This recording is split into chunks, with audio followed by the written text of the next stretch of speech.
Hello everyone.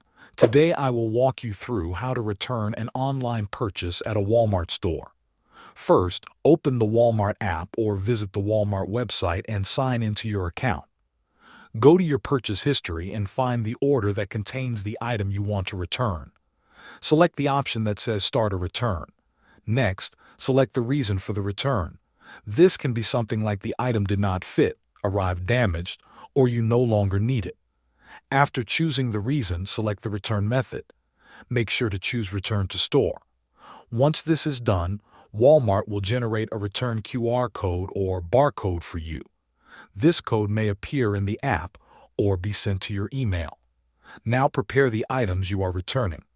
Place them in their original packaging if you still have it, but this is not always required. Make sure the items are in good condition and match what you selected in the return process. Bring the items with you to any Walmart store.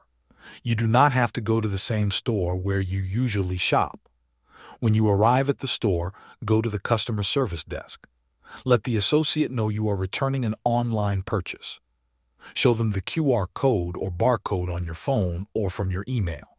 The associate will scan the code and take the items from you to complete the return. After the return is processed, your refund will be sent to your original payment method. Thanks for watching.